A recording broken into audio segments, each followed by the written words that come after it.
Hey there everyone, I'm Xander Nolan. And I'm Jay Shuck, and welcome to the first official playthrough with creator commentary of Zombie Rainbow Kitten Explosion!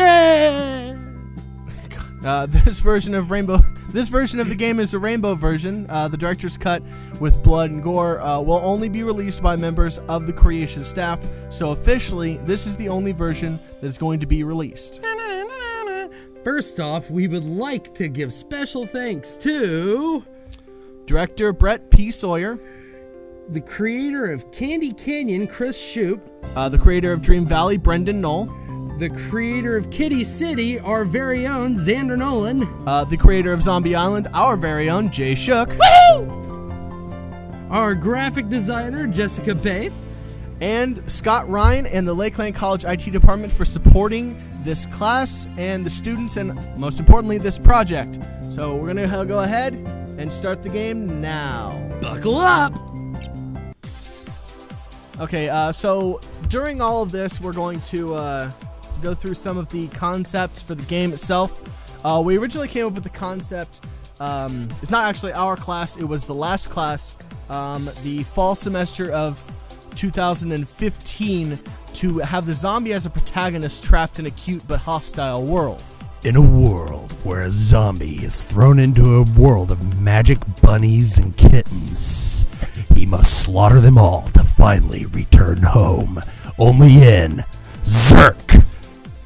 Yep, pretty much. Alright, so the first level is Candy Canyon. We're going to go ahead and jump into it right now. Alrighty. This level is more based along the design of as to be as sweet and tasty as can be.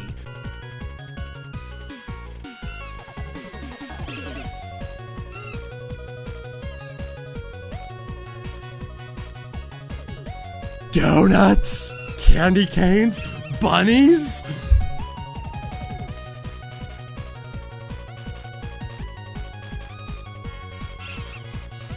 The original concept for the game itself is going on the same kind of track as a lot of other games, movies, and stuff like that, to where, to him, this particular world is terrifying and horrible, and he's trying to get back to, for us, which would seem terrible and nasty, Zombie Island, but he's trying to get back to something that's semblance of normalcy for him. So this is pretty much the most terrible portion of the game for, a zombie.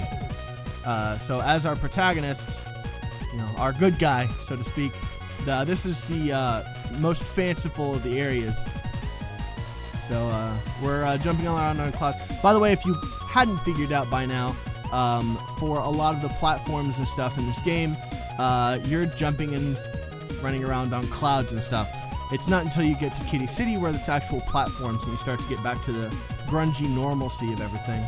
Basically, some of the inspiration we took from this, especially the side-scrolling aspect, is such of your famous games as, I'd say, Sonic the Hedgehog or Super Mario Brothers and games like that, who have basically paved the way for the game development, as we have taken that inspiration and been able to put it into this game.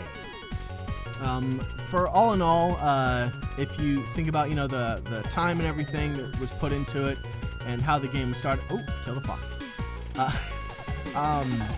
It took our production team, which is made up of very few people in comparison to a lot of other products and things like that, and we did it over a 6-week period. So if you think about the amount of work and dedication and pretty much learning how to use Unity and make something that's a full and defined product,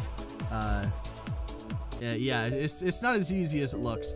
When I first sat down to do game development and stuff, I thought this was just going to be an easy class and it wasn't going to be very difficult at all. But then after I got moving around and started figuring out how things work, it became a lot more daunting.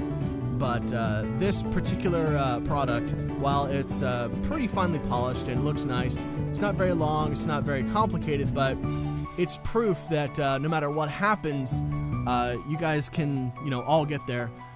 So far, we've put in about 80 man-hours worth of work into this, and that was, coming from square one. We knew nothing about the system and how it worked, to the product that you see us, playing through right here. So if we can do it with absolutely no experience, we urge others to, fell.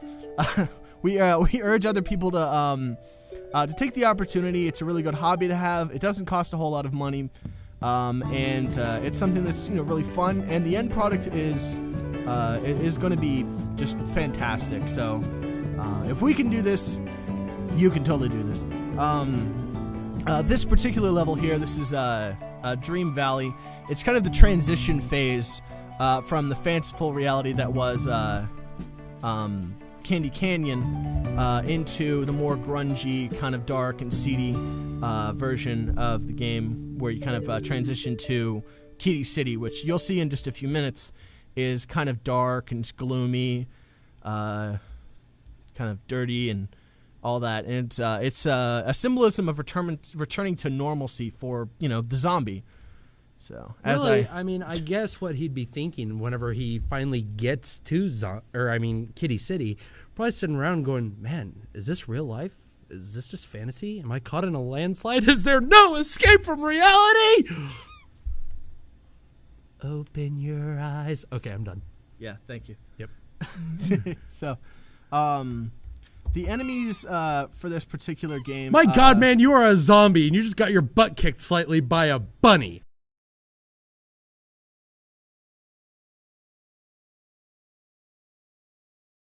Anyway, the enemies were originally inspired by, cute and fluffy things.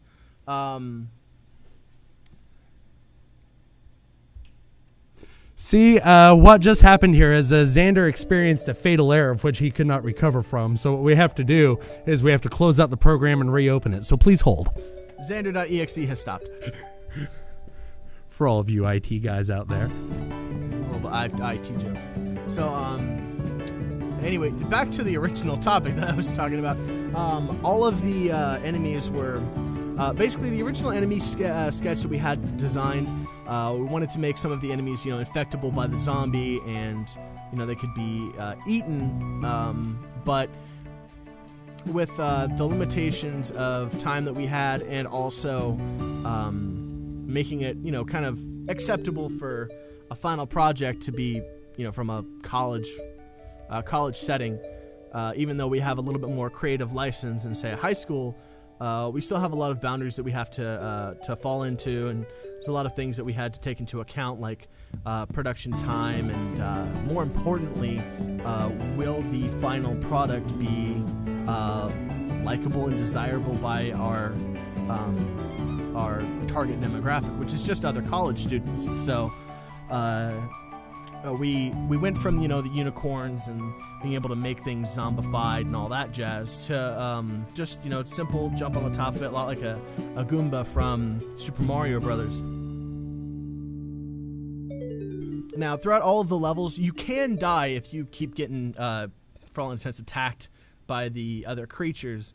It's not until you get to Kitten City that worldly hazards kind of start to show up, which we will be getting there in just a moment. Here we go. Now, that little red sparkly thing that you just saw us walk into, that is what we call a key. Basically, it's a portal key, which allows you to be able to get to the next level, or unlock it, per se. So basically, whenever you start off in the hub world that you start off at the very beginning, you just can't jump straight to Kitten City or something like that from the get-go. Basically, kind of like, well, a checkpoint, per se. All right, this one is Kitten City. This is the one that I personally designed. It actually went through a complete revamp phase literally today. It was very simple and didn't really fit with the theme. That thing you see below you, those are sparkles. And sparkles kill zombies, apparently. By the way, as far as enemies, one of the things that we knew we wanted to have at the very, very beginning were rainbows that could attack you. And big thanks to Jessica. She's the one who kind of designed those and created them, and they're completely original. They're just amazing. Also special. Also, no, I fell. Yeah, you can fall and die in these two levels of Kitten City. So go ahead, Jay. Didn't mean to cut you off there. Dude, I just completely lost my train of thought, so screw you. That's what you get for having wooden rails. I got nothing. Train of thought.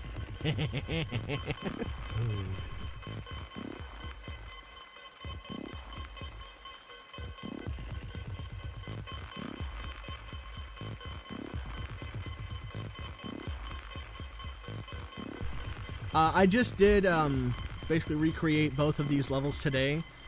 This is level. This is the first level of Kitty City. There's another one. This one is not nearly as difficult as the other one, but I still haven't quite mastered how to do it yet. So please bear with me. I hope I don't die and get a game over. That would suck.